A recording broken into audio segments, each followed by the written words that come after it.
மூணாறில் சாலைகளின் மோசமான நிலைக்கு தீர்வு காண வேண்டும் என்று வலியுறுத்தி சிபிஐ நடத்தி வரும் தொடர் போராட்டங்களின் பாகமாக ஏஐஒய்எஃப் தேவிகுளம் மண்டலம் கமிட்டி தலைமையில் சாலை சீரமைப்பு செய்ய வேண்டும் என்ற கோரிக்கையுடன் நூதன போராட்டம் நடத்தப்பட்டது. இதன் பாகமாக லாங் ஜம்ப் போட்டி நடத்தப்பட்டது.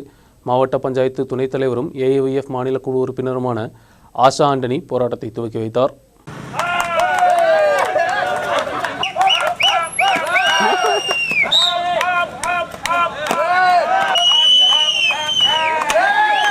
மூணார் சைலண்ட் வேலி சாலை, மூணார் லட்சுமி எஸ்டேட் சாலை சேதமடைந்ததை எதிர்த்து ஏஐஒய்எஃப் தேவிகுளம் மண்டல கமிட்டியின் தலைமையில் நூதன போராட்டம் நடத்தப்பட்டது. பழையமுனார் லட்சுமி சங்ஷனில் நடைபெற்ற போராட்டம் மாவட்ட பஞ்சாயத்து வைஸ் பிரசிடന്റ് ആഷ ആന്റണി തുവക്കി வைத்தார்.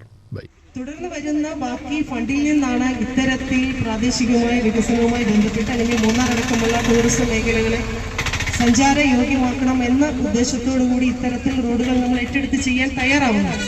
ഒരു ജനപ്രതിനിധിയെ സംബന്ധിച്ച് അല്ലെങ്കിൽ ഒരു MLA സംബന്ധിച്ച് അല്ലെങ്കിൽ ഒരു ഭരണകൂടത്തെ സംബന്ധിച്ച് നമ്മൾ ഒരു റോഡ് നിർമ്മിക്കുക എന്ന് പറയുന്നത് ഏറ്റവും വലിയൊരു സ്വപ്നമാണ്. ആ സ്വപ്നത്തിന്റെ സാക്ഷാത്കാരമാണ് 3.5 കോടി രൂപയുടെ മൂല്യത്തിൽ നമ്മുടെ മുമ്പിൽ കുളമാണോ റോഡാണോ എന്നറിയാത്ത സ്ഥിതി നമ്മുടെ മുൻപിലുള്ളത്. സ്വാഭാവികമായും ടാറിംഗ് ജോലികൾ ഇത്തരത്തിലുള്ള റോഡിൽ ചെയ്താൽ നിലനിൽക്കുകയില്ല എന്ന് എക്സിക്യൂട്ടീവ് എഞ്ചിനീയർ അടക്കം അല്ലെങ്കിൽ കരാറുകാർക്കടക്കം എസ്റ്റിമേറ്റ് എടുക്കുന്ന ഉദ്യോഗസ്ഥർക്കടക്കം അറിയാൻ കഴിവുള്ളതാണ്, അല്ലെങ്കിൽ അറിയാൻ കഴിയേണ്ടതാണ്. അതാണ് അവർ പഠിക്കുന്ന വിദ്യാഭ്യാസം കൊണ്ട് അവർ സ്വായത്തമാക്കിയിരിക്കുന്നത്. ഇത്തരത്തിലുള്ള റോഡുകൾ ഇവിടെ ചെയ്യുമ്പോൾ ടാറിംഗ് ജോലികൾ ചെയ്താൽ ഈ റോഡിൽ നിലനിൽക്കുമോ എന്നുള്ളതാണ് അവരുടെ ജോലി എന്ന് പറയുന്നത്. അതാണ് അവർ ആദ്യം പഠിക്കേണ്ടത്. സർക്കാർ ഫണ്ട് അനുവദിച്ചു, ഏതോ ഒരു കരാറുകാരൻ ഫണ്ട് ഏറ്റെടുത്തു. ഫണ്ട് ഏറ്റെടുത്ത കരാറുകാരൻ എഗ്രിമെന്റ് വെക്കുന്നു. എഗ്രിമെന്റ് വെച്ച കരാറുകാരൻ അവരുടെ തോന്നിവാസത്തിന് എന്തോ ചെയ്തു വെക്കുന്നു.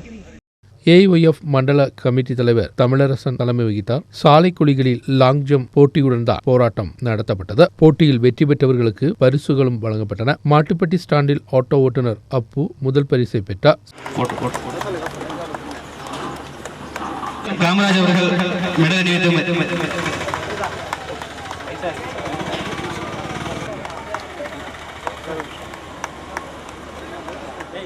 சாலை வேலைகளில் மிகப்பெரிய ஊழல்கள் நடைபெற்றுள்ளதாகவும் அதிகாரிகளுக்கு எதிராக விஜிலன்ஸ் விசாரணை நடத்த வேண்டும் என்றும் தலைவர்கள் கோரிக்கை முன்வைத்தனர். சீரமைப்பு வேலைகள் நடைபெற்று 3 மாதத்தில்தான் சைலண்ட் வேலி சாலை முழுமையாக சேதமடைந்தது. MLA பண்டிலிருந்து 6 கோடி ரூபாய் செலவு செய்து 19.5 கிலோமீட்டர் சாலையின் வேலைகள் தான் முழுமை செய்யப்பட்டது. டாரின் வேலைகள் முழுமை செய்து சில மாதங்களிலே சாலை சேதமடைந்ததற்கு எதிராகத்தான் போராட்டம் நடத்தப்பட்டன. போராட்டத்தில் சிபிஐ மாவட்ட துணை செயலாளர் பி. பழனிவேல், சிபிஐ மண்டல செயலாளர் அட்வொகேட் சந்திரபால், AATUC மாவட்ட செயலாளர் GN குருநாதன், சிபிஐ மாவட்ட கமிட்டி உறுப்பினர் டி. கணேசன், காமராஜ், கோவிந்தசாமி, ஏஐஒய்எஃப் மண்டல செயலாளர் ராஜா, ஏஐஒய்எஃப் மாவட்ட கமிட்டி உறுப்பினர் விநாயகம் மற்றும் பஞ்சாயத்து அங்கத்தினர்கள் பொதுமக்கள் பங்கெடுத்தனர்.